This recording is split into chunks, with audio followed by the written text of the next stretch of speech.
바로 전 시간 말씀의 제목이 예수님께 무엇을 구하고 있습니까? 라는 제목으로 말씀을 전했습니다. 오늘은 같은 본문을 가지고 당신은 예수님으로부터 무엇을 받으셨습니까? 라는 제목으로 같은 본문을 가지고 말씀을 전하려고 합니다. 매우 중요한 질문입니다. 신앙생활을 할 때 항상 이 부분을 스스로에게 늘 주기적으로 점검해야 돼요. 나는 예수를 통해 무엇을 받았는가? 첫째예요. 나는 지금 이 순간에 예수 그리스도를 통하여서 무엇을 받고 살아가고 있는가? 두 번째는 그 받은 자의 삶을 살아가고 있는가입니다. 오늘이 10월 마지막 주고요. 며칠 있으면 지금 또 기억하고 있어요. 10월에 뭡니까? 마지막 밤. 역시, 세월이 참 빠르다는 것을 느끼죠. 금방 돌아가면 한 달이고, 1년이고, 또 돌아서 보면 또 시작한 것 같은데 중반이 되고, 또 하반기가 되고요. 이렇게 급격하게 변화가 많고, 또 빠른 세상 속에서도 정신 바짝 차리고, 나는 예수를 믿는 자로서 예수님께 무엇을 받았는가? 진짜 받았는가? 네, 진짜 받았는가? 생각해야 되고요. 그리고 그것 받은 자로서의 삶을 살고 있는가를 늘 확인해야 됩니다. 이 본문은요, 예수님께서 사람으로 이 땅에 오셔서 십자가에 달려 죽으시고 또 부활하셨는데요. 그렇게까지 하셔서라도 우리에게 주시려는 것이 무엇인지를 말해주는 본문이에요. 성경을 보실 때 전체의 흐름을 잘 보셔야 된다고 말씀드렸는데요. 이 본문은 예수님께서 정말 우리에게 그런 십자가의 끔찍한 고통을 당해서까지라도 해서 우리에게 무엇을 주시려 했는가를 말씀하고 있습니다. 지난 시간에 말씀드린 대로 예수님께서 지금 어디로 올라가고 계십니까? 예루살렘입니다. 목적지는 예루살렘이에요. 왜 올라가죠? 십자가에 달려 죽으시러 올라갑니다. 그 당시에 유대인들은 예루살렘에 올라가는 걸 인정했단 말입니다. 언제 올라가시나? 올라가야 내 소원이 이루어지는데, 올라가셔야 내 눈물이 내 눈물을 닦아주시고 항상 행복한 삶만 펼쳐질 건데 언제 올라가시냐 하고 있었는데 올라가는 거예요. 눈치 빠른 제자들이 물밑 경쟁이 이루어지고 있었단 말입니다. 올라가시면 서열을 정해야 되는데 내가 높은 자리에 올라가야지. 다 그런 기대를 가지고 있었는데 야고보와 요한이 어머니와 함께 와서 뭘 구한단 말입니다. 뭘 구하느냐? 예수님께서 물으시니까 어머니가 우리말로 쉽게 표현하면 예루살렘에 올라가시면 이제 천국이 이 땅에 이제 천국이 세워질 건데 하나님 나라가 세워질 건데 예수님 우리 두 아들 가장 높은 자리에 좀 앉혀주세요. 이렇게 부탁을 한단 말입니다. 예수님의 말씀이 너희들이 정말 구해야 될 것을 알지 못하고 있다. 이 말씀을 뒤집어 보면 내가 이 땅에 왜 왔는지를 모르고 있다. 내가 이제 곧 지난번에 말씀드린 대로 세 번째 말씀드렸다 했잖아요. 내가 예루살렘에 올라가면 사람들에게 잡혀서 본문 17절 19절을 다시 한번 보세요. 17절부터 19절. 예수께서 예루살렘으로 올라가려 하실 때 12 제자를 따로 데리시고 길에서 이르시되 보라 우리가 예루살렘으로 올라가노니 인자가 대제사장들과 서기관들에게 넘겨지매 그들이 죽이기로 결의하고 이방인들에게 넘겨주어 그를 조롱하며 채찍질하며 십자가에 못 박게 할 것이나 제3일에 살아나야 하리라고 분명히 말씀하셨어요. 이런 같은 말씀을 3번 하셨거든요. 중요하단 말입니다. 나는 십자가에 달려 죽으러 예루살렘에 올라가고 물론 3일 뒤에 살아날 것을 말씀하셨지만요. 제자들은 이해를 못하는 거예요. 당시 유대인들이 그랬습니다. 올라가는 건 인정하지만 왜 십자가에 달려 죽으셔야 되는지는 꿈에도 생각 못하고 있는 거예요. 베드로 같은 경우에는 그 길을 막습니다. 그래 안 되죠 하고 막고 있단 말입니다. 이 본문을 통해서 왜 그 당시에 사람들이 예수를 믿지 못했는가? 예수님께서 이 땅에 인간의 몸으로 이 땅에 오시고 십자가에 달려 죽으시는 그 목적을 이해 못했기 때문입니다. 십자가에 달려 죽으시는 목적을 이해 못하니까 지금까지도 유대인들은 이슬람이 있고요. 이슬람교가 있고 유대교가 있고 기독교가 있는데요. 예루살렘은 같은 예루살렘이 유대 땅이 아니잖아요. 네 개로 나누어져 있습니다. 지금 4분의 1씩 이슬람이 가나라는 곳이 있고 제일 중요한 곳이죠. 알-아크사 그 사원하고 황금돔 산부터 시작해서 모든 성전들은 이슬람이 그 관리하고 있고요. 그 다음에는 아르메니아 정교회라고 역사적 이야기를 설명하려면 길기 때문에요. 관할하고 있고요. 그 다음에 유대교가 관할하고 있고요. 또 우리 쪽에서 이렇게 관할하고 있어요. 기독교에서. 같은 장소지만 예수님을 바라보는 눈이 다 달라요. 유대교는 지금도 예수님은 거짓 선지자로 말합니다. 하나님의 아들이라는 사람이 왜 십자가에 달려 죽지? 저주받은 사람이야. 자기가 뭐 하나님이라고 말할 정도로 이 교만한 짓을 하다가 저주받아서 십자가에 달려 죽은 존재로 믿고 지금도 예수를 구원자를 기다리고 있습니다. 율법을 지키면서 행하면서 구원자가 올 거라 믿고 있습니다. 이슬람은 또 달라요. 동정녀 탄생도 인정합니다. 굉장하죠? 구약의 대부분의 기적을 인정해요. 근데 딱 한 가지를 안 해요. 우리의 죄를 위해서 십자가에 달려 죽은 예수는 인정하지 않아요. 어떻게 하나님의 아들이 인간에게 못 박혀서 죽을 수 있는가?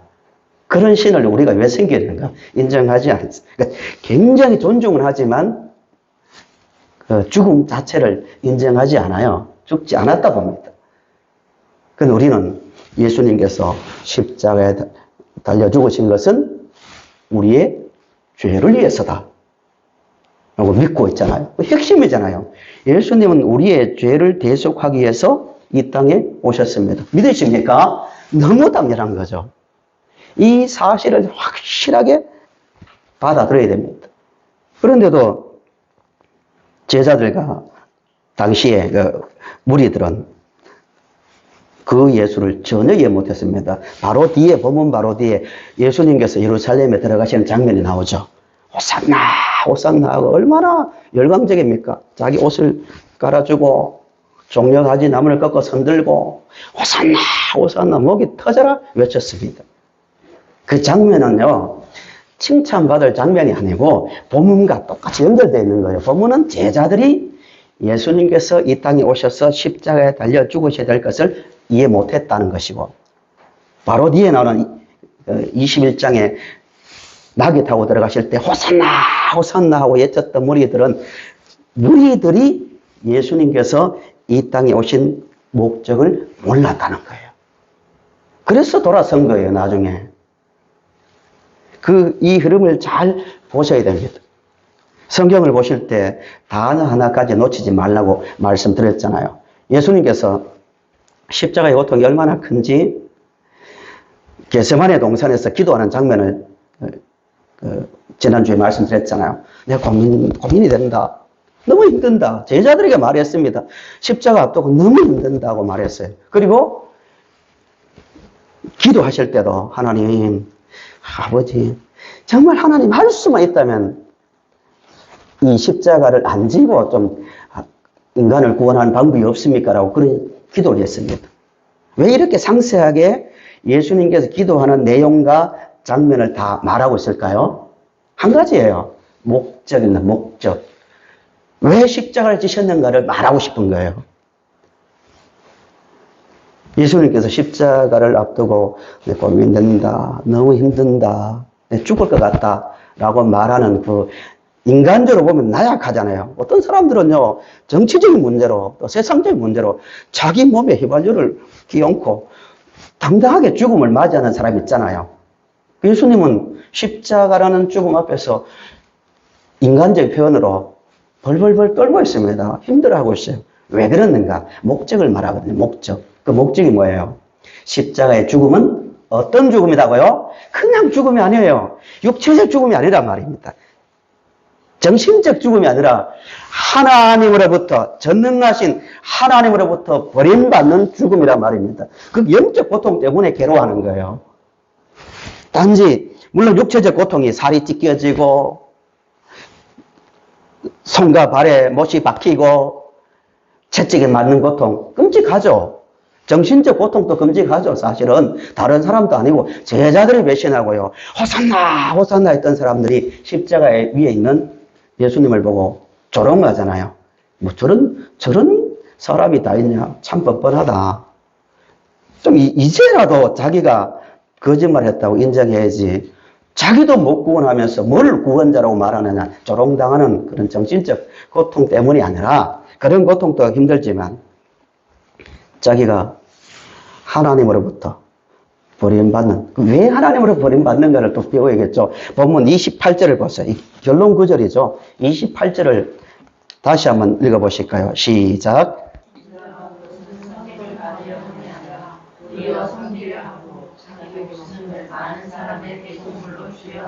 네, 내가 죽는 것, 내가 이 땅에 온 것은 어떤 죽음이라고요? 대속물이잖아요. 대속물 자체 안에 뭐가 들어있습니까? 죄에 대한 속죄 아니에요. 십자가의 목적이에요. 많은 사람들이 십자가에서 죽었다는 역사적 사건은 인정하지만 대속물로 죽었다는 것은 인정하지 않아요. 많은 분들이, 우리나라는 소수지만, 그러나 이 부분을 정확하게 이해를 하셔야 됩니다.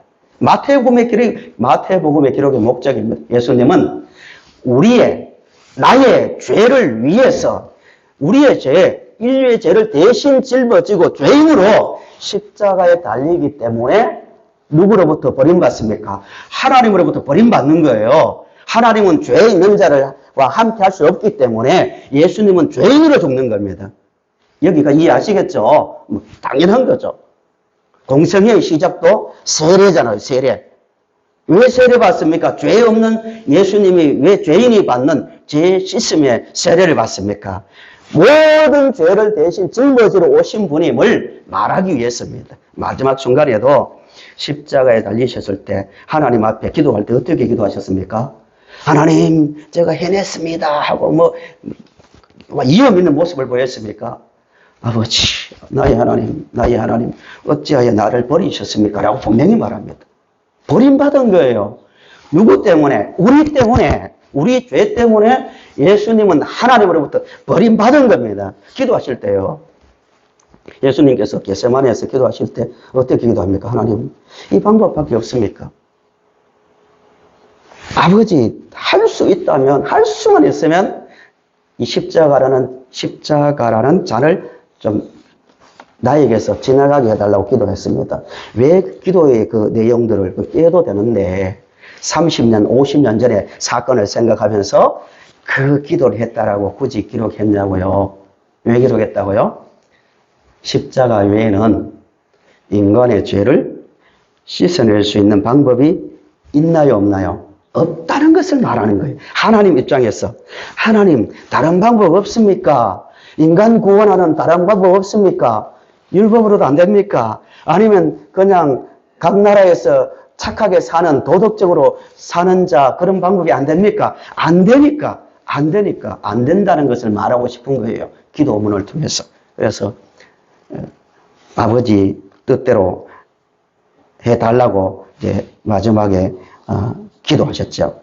그러면 예수님께서 우리를 위해서 십자가에 달려 죽으셨는데, 죽으신 목적이 뭐라고요? 죄속입니다, 죄속. 개념으로 말하면 죄속을 통해서 이제 구원이라죠. 구원 받으셨습니까? 구원이라 말하고, 장소로 말하면 천국 백성이 되었습니까? 하고, 관계적으로 말하면 하나님과 우리의 신분 문제죠. 자녀의 문제입니다. 성도님들에게 확인 질문을 합니다. 성도님들은 하나님의 자녀가 되었음을 믿습니까? 한 분도 속으로 대답해 보세요. 나는 천지를 만드신 그분의 백성이다. 아들이다는 믿음에 확신이 있습니까? 네, 확신이 있어야 됩니다. 요한복음 1장 12절 말씀 참 중요한 구절이죠. 예수님께서 이 땅에 오신 목적을 말해주는 구절이죠.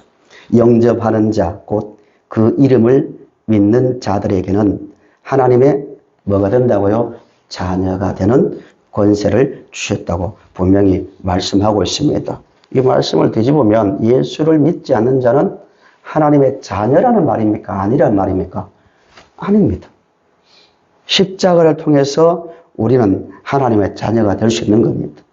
하나님과 우리의 관계가 죄로 인해서 깨어진 순간부터 세 가지 종이 되었다고 말씀드렸죠. 어디 종이 되었다고요? 죄의 종. 로마서의 표현. 단어 하나까지 잘 보라고 했습니다. 유대인이나 헬라인이나 다 어떻게 됐다고요? 죄 아래에 있다고요. 죄 아래. 따라 하실까요? 죄 아래. 힘차게 죄 아래. 인간이 죄를 짓는 게 아니고 죄를 안 지을 수 없을 정도로 죄의 권세에 잡혀 있다는 거예요. 그러니까 죄를 필연적으로 짓는다. 죄 아래에 있다는 거예요. 죄의 노예가 됐고요. 그 다음에 죄의 종의 결과로서 무엇의 노예가 되었습니까? 죽음입니다. 다 죽어요. 죽음의 종으로 살고 있습니다. 그 다음에는 사탄의 지배 아래 있습니다. 사탄의 지배 아래. 에베소서 2장의 말씀이 2장 1절부터 나오는 그 말씀입니다. 여기에서 하나님의 자녀라는 신분을 회복시켜 주기 위해서 예수님께서 이 땅에 오셨습니다. 제자들에게 너희들 그것을 구해야 되는데 너희 구해야 될 것을 알지 못하는 도다라고 예수님께서 말씀하셨습니다. 방금 말씀드린 대로 하나님과 관계가 끼어진 모든 인간은 죽음 아래에 있습니다.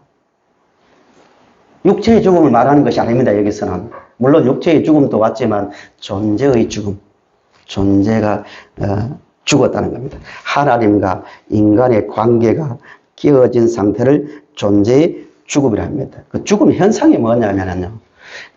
감기를 예를 들어서 많이 표현하는데요. 감기 걸리면 나타나는 증상이 있죠. 대표적인 증상이 기침 나고 열 나고 쑤시고 하잖아요. 이 자체는 감기는 아니잖아요. 감기의 증상인 것처럼 하나님과 인간의 관계가 끼어진 자에게 나타나는 죽음의 증상이 뭐냐면, 물론 육체의 죽음도 있지만요. 여러 가지 육체적 문제도 있지만 근본적인 증상이 뭐냐? 절대 만족이 안 됩니다. 만족이. 하나님의 자녀의 신분을 잃어버린 사람들은요, 아무리 누리고 소유하고 뭘 해도 절대 만족이 되지 않아요. 이사야서 55장 1절부터 2절을 우리 같이 읽어보실까요? 이사야서 55장 2절까지만 우리 같이 읽겠습니다. 시작. 오라.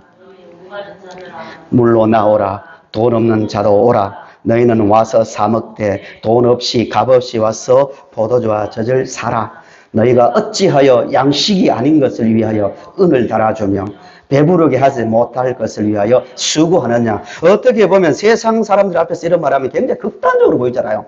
세상의 것을 보고 양식 아닌 것이 이렇게 말합니다. 양식 아닌 것을 위하여 은을 달아주며 배부르게 하지 못할 것을 위하여 수고하느냐라고 말하고 있습니다.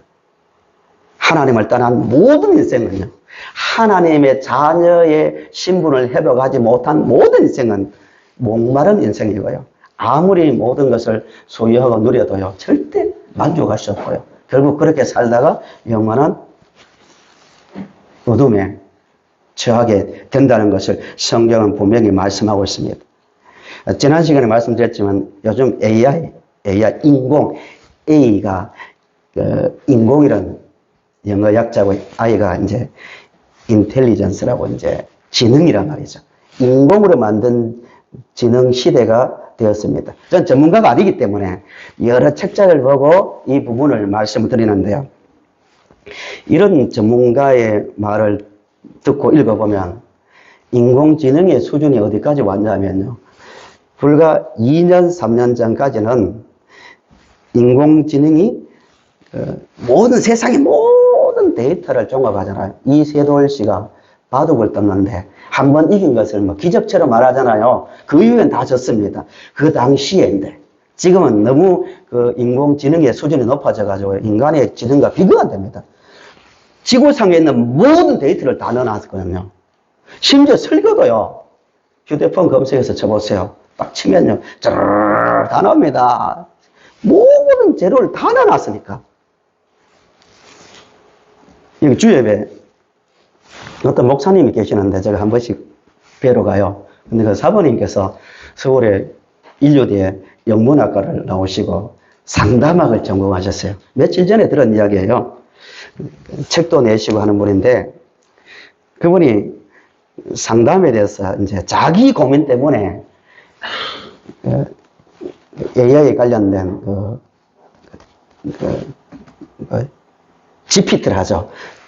쳤어요. 고민되는 단어를 딱 치니까요. 쫙 자기에게 맞는 상담을 해주더래요. 상담을. 그래서 자기가 눈물이 나더래요. 너무 감동받아가지고. 고민되었는데 사람하고 말할 때는 별로 다가오지도 않았는데 그 말이 왜 그렇게 콕콕 찔러가 정확하게 분석하고 마음을 터치해 주는지 눈물이 나고 시원해지더래요. 서울의 인류대 영문학과 졸업하고 상담학 전공해서 책을 낸 분이 그런 이야기를 하더라고요. 그런 시대입니다. 그런데요, 최근에 그 관련 책을 보니까 AI가 아니고 AGI라고 Artificial 발음이 정확한지 모르겠습니다. Artificial General Intelligence라고 해서 AGI 시대가 되는데요. 전 전문가가 아니니까 이 부분은 참조하세요. 그냥 경계선이 딱 나눠지는데요. 2년, 3년 전부터 어떤 시대가 오냐. 이때까지는 지능을 인간이 데이터를 입력한 걸 가지고 필요한 것을 뽑아냈는데요. 이제는 창의적 학자들 사이에 10년 전만 해도 불가능하다 했는데요. 지금 100%가 동의할 정도로 기술이 발전한 게 뭐냐면 인공지능 그 로봇 자체가 스스로 생각하고 판단하고 또 창의적으로 결정해서요 물건을 만들어낸대요. 무시무시한 시대입니다. 부정적으로 말하면요. 로봇이 인간을 지배할 수 있다 이거예요. 부정적으로. 근데 긍정적으로 보는 사람들은요. 유용성이 너무 많대요. 이런 시대가 되면 이게 10년인가 20년인가 문제지 그런 시대가 된대요. 스스로 생각하고 판단하는 행동하는 생산하는 로봇을 최소한 한 사람이 한 분이라 해야 될지 뭐 한 개라 할지 모르지만 두게 된대요. 10년에서 20년 이야기를 해요. 그래서 양자역학, 상대성 이론 융합해서 그런 말이에요. 전문가들의 말은 우주의 근원을 알 수 있대요. 무슨 말인지 모르지만 우주가 어떻게 시작되는지 알 수 있을 것이고 언어 체계가 다 이해된대요. 바벨탑 사타가 언어가 나눠졌는데 이제 통합하는 시대가 온대요. 언어가 통합된대요. 그 다음에 무한한 에너지가 확보된대요. 일 안 해야 된대요. 이제는. 로봇이 다 해주니까 저분이 뭐가 필요한지를 다 알고 다 만들어주니까요. 그리고 질병도 치료해주고요. 식량 문제 해결되죠. 심지어 영생에 도전하는 단계까지 올라올 거라고. 영생에 도전하는. 유전자 공학을 통해서요. 그래서 그들의 결론이 유토피아. 우리말로 하면 천국이죠. 비현실 세계라는 뜻인데 천국이 온다 이거예요. 언제 몇십 년 내로. 먹을 거 다 해결해 주죠. 질병 치료해 주죠. 영생에 도전하죠. 우주의 근원을 알죠. 아침에 눈 뜨면 우리는 어때요? 아이고, 어떻게 살까? 어떻게 미래에 대해서 고민해야 되고 싸워야 되잖아요. 그런 걱정이 딱 사라진다는 거예요. 생각하는 거 다 주니까. 그래서 기본소득처럼 인공지능 화폐를 하나 주면요. 무료로 그걸 받아서 무슨 말인지 이해가세요? 받아서 자기가 원하는 거 다 소유하는 시대가 눈앞에 와 있고요. 심지어 그 암호화폐를 시스템을 지금 만들고 있대요. 나눠주는, 곧 나눠주려고요. 그래서 죽음 문제 해결되죠. 질병 문제 해결되죠. 먹고 사는 문제 해결되죠. 걱정 있습니까? 없습니까? 천국이 온다 이 말이죠. 그런데 역사학자들은 또 이렇게 말해요. 인간이 필요를 다 채움받는다고 행복해질까? 천국이 올까? 이 전문가들이 이것도 분석해요. 반대쪽에서. 그래서 역사학자들은 과거의 데이터가 미래를 볼 수 있잖아요. 과거에는 어떤 일이 났는가? 2000년 전에 로마 시대가 똑같았다는 거예요. 로마 시대에 그 황금기에는 노예가 1000만 명이었대요. 1000만 명. 한 30%가 됐대요. 그러니까 귀족들은 일 안 해도 돼요. 다 노예들이 일하니까. 교육도 노예들이 하고, 뭐 모든 걸 노예들이 다 해주니까요. 먹고 사는 문제가 해결되고요. 로마 시민권을 더 받으면 인공지능 사용할 수 있는 암호화폐를 받는 것처럼 그 당시에 성경에도 로마 시민권 이야기 많이 나오죠. 결정되기 때마다. 로마 시민권을 받으면 두 가지 혜택이 있대요. 하나는 절대로 공적인 재판을 통하지 않고는 체포 불가해요. 특권이죠. 또 하나는 나라에서 평생 먹고 살 걸 다 제공해 줬습니다.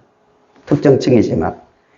그 어떤 일이 있었냐? 이거에 역사학자들은 앞으로 미래에 있을 것처럼 필요한 거 다 채워주면 어떤 일이 생겼는가? 먹고 사는 문제 해결되니까 시간이 남아도 오니까 지루하다 이거예요. 그래서 하는 일이 원형 경기장을 만들어 가지고요. 우리 얘가 로마에 갔다가 와 로마가 참 가보자고 모든 게 유적이고 너무 화려하다고 이런 말을 하던데요. 건물을 쌓아서 원형 경기장을 만들었는데 로마는 두 가지 중에 하나예요. 종교 유적 아니면 엔터테인먼트 사람을 즐겁게 하는 놀이예요. 원형 경기장이 소수의 학자 이야기예요. 제가 로마사를 읽어보니까 원형 경기장에 물을 채워가지고요. 해전 바다에서 백끼리 싸우는 해전을 원형 경기장에서 보면서 즐겼대요. 처음에는 격투하고 이것보다 즐거워했는데 지루해지니까 점점 자극적인 걸 한 거예요. 사람 찔려 죽인 걸 보고 불과 10m 앞에서 피 터지면서 막 죽어가는 걸 보고 행복을 느낀대요. 심리학자들은요. 사람은요. 가진 거 많으면요. 지루해지고 그때는 타인의 불행을 보고 내적 만족을 누린대요. 그러니까 찔러 죽이고 지금 스포츠도 그래요. 점점 과격해져 갑니다. 지루하니까 재미없는 거예요. 점점 빨라지고 점점 파격적입니다. 심지어 이런 유물도 있습니다. 막대기, 나무로 만든 막대기요. 매일 먹는 거예요. 매일 먹고 파티가 하루에 몇 번씩 열리니까 토하니까 나무 막대기를 목에 넣어서 토해내는 도구도 발견됐대요. 매일 먹고 그리고 계속 타락하고 끝이 없는 거예요. 성경은 이렇게 말합니다. 너희들이 아무리 말을 가져도 오라 목마른 자들아 너희들 아무리 먹고 아무리 많이 소유해도 절대 너희들은 만족할 수 없다. 죽음의 하나의 현상이란 말입니다. 정상적이지 않는 인간의 현실, 하나님과 생명의 근원이신 하나님과 인간의 관계가 끊어진 상태에서 그 어떤 것을 가져도 절대로 만족할 수 없고 거기엔 생명이 없음을 분명히 말씀합니다. 그래서 누가 오셨습니까? 예수님이 그런 상태에 있는 인간을 구원하러 이 땅에 오셔서 십자가를 지셨다는 거예요. 그러므로 오직 누구 안에서만 참된 만족과 기쁨과 생명이 주어집니까? 예수 안에서입니다. 성도 여러분, 예수 안에서 늘 머물고 예수 안에서 살아가는 삶을 사시기를 바랍니다. 이사야서 55장 3절을 보세요. 이사야서 55장 3절 구속사적으로도 매우 중요한 그 구절입니다. 우리 같이 읽어보실까요? 시작. 너희는 길을 기울이고 내게로 나아왔으나 그리하여 너희의 영혼이 살리라. 내가 너희를 위하여 영원한 언약을 맺으리니 곧 다윗에게 허락한 확실한 은혜입니다. 누구에게 허락한 은혜? 다윗에게 허락한 은혜의 의미를 아시겠습니까? 이분들은 공부가 필요하죠. 사무엘하 7장 이야기입니다. 7장 14절부터 다윗 영원히 무너지지 않는 나라를 너의 후손을 통해서 세우겠다는 언약이 있습니다. 신약의 시작도 아브라함과 누구예요? 다윗의 자손으로 오신 예수 그리스도예요. 다윗의 후손으로 오실 예수 그리스도를 통해서 영원한 나라를 세워주겠다는 확실한 은혜입니다.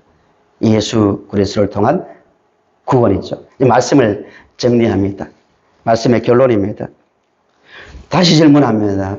성도님들은 하나님의 자녀라는 분명한 신분에 대한 확신을 가지고 살고 있습니까? 영원하신 그분의 나는 자녀다는 확신. 또 하나는 그 자녀다운 자녀로서의 삶을 살고 있습니까? 이 문제예요. 다른 문제예요. 나는 하나님의 자녀라고 말하면서 실제로는 완전히 그 틀에서 벗어나서 자기 생각대로 살면서 자녀라는 그 삶은 모순이죠. 두 가지예요. 나는 하나님의 자녀라는 확신, 자녀된 삶을 살고 있는가. 그러면 자녀된 삶의 가장 큰 특징이 뭐예요? 순종입니다. 하나님 말씀대로 사는 거예요. 하나님 말씀대로 살아야 됩니다. 그것이 사는 거예요.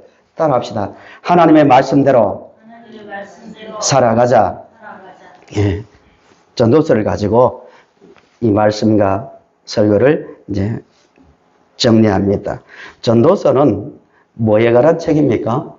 전도에 관한 책이라면 큰일 납니다. 예. 전도서는 인생 지혜를 담은 책이에요.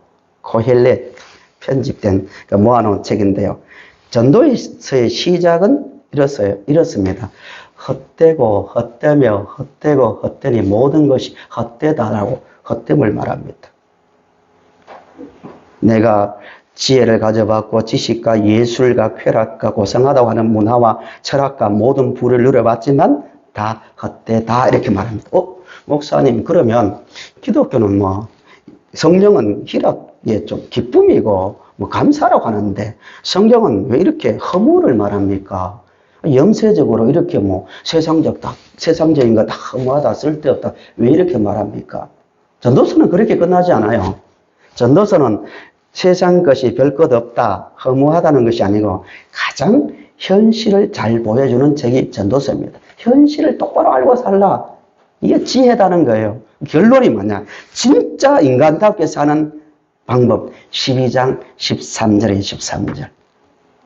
우리 같이 읽어봅시다. 시작. 일의 결국을 다 들었으니 하나님을 경외하고 그의 명령들을 지킬지어다. 이것이 사람의 본분이라. 아멘. 사람이 되려면요.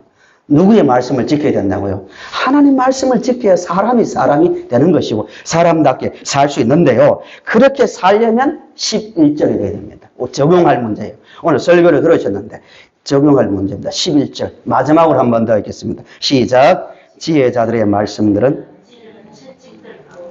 회중의 스승들의 말씀들은 잘 박힌 목 같으니 다 한 목자가 주신 말입니다. 예, 하나님의 자녀로서 사람의 본분을 가지고 살려면 11절에 되어 있는데 요약하면 두 가지예요. 두 가지. 찌르는 채찍이 뭐냐면은 감각을 깨우고 생각을 흔드는 도구입니다. 점성을 짐승을 이끌어 갈 때 잘못된 길로 가면 탁탁탁 쳐서 길로 올리는 것처럼 하나님의 말씀이 우리의 감각을 깨우고 생각을 흔들어주는 그런 말씀이 되어야 됩니다. 말씀 앞에서 정신 바짝 차려야 됩니다. 살다가 내 이렇게 걱정했지. 이렇게 내 인생을 한탄했지. 세상에 탐욕에 빠졌지. 이게 아니야. 감각이 살아나야 되고요. 또 자신을 깨우는 삶을 살아야 됩니다. 두 번째는 스승들의 말씀들은 뭐와 같다고요? 잘 박힌 목과 같으니 다 한 목자가 주신 바이다. 예, 잘 박힌 못은 건축물을 견고하게 유지하는 거죠. 그 시대에 견고하게 건축물을 고정시켜주는 역할을 합니다. 하나님 말씀이 결국 우리의 삶을 지탱하고 고정시켜주는 그 말씀이 되어야 됩니다. 물론 하나님 말씀 자체는 하나님 말씀인데 우리가 그렇게 받아들여야 된단 말입니다. 나를 흔드는 심리적으로 생각을 흔드는 많은 삶의 현실에 문제가 있더라도 말씀이 내 생각과 마음을 말씀에 고정시켜주는 붙어 있어야 됩니다. 이게 잘 박힌 목과 같다는 말씀입니다. 성도 여러분, 지금 우리의 믿음을 한번 돌아보세요. 부실공사가 아닌가? 신앙의 부실공사 아닌가? 조금만 세상에 바람이 불면 삐끄덕거리고 흔들려서 막 무너질 건축물처럼 그렇게 되어 있지 않는가? 아무리 폭풍과 오더라도 말씀에 꽉 붙어 있는 성도님들의 믿음 생활이 되길 바랍니다. 빌립보서 2장 15절에 지금 세대를 교만하여 어그러지고 거스르는 세대라고 말합니다. 하나님 말씀을 너무 가볍게 여기는 세대가 되었단 말입니다. 시대가. 너무 쉽게 나는 힘들었어. 나는 어땠어. 하나님 말씀을 무시하는 시대가 되었다는 거예요. 빌립보 시대에도. 역사적으로 영적으로 어두워지면 항상 나타나는 현상인데요. 이런 때에도 정신 바짝 차리고 하나님 말씀 앞에서 자극을 받고 말씀에 붙들림 받았어요. 천지가 흔들려도 당당하게 말합시다. 천지가 변하고 흔들려도 나는 하나님의 자녀이기 때문에 하나님의 말씀대로 산다. 말씀대로 사는 자는 결코 망하지 않는다는 그 확신 가운데서 말씀을 잡고 살아가는 예수 그리스도께서 우리를 구원하신 그 목적 자녀됨을 생각하고 말씀대로 살아가는 성도님들의 삶이 되시기를 바랍니다.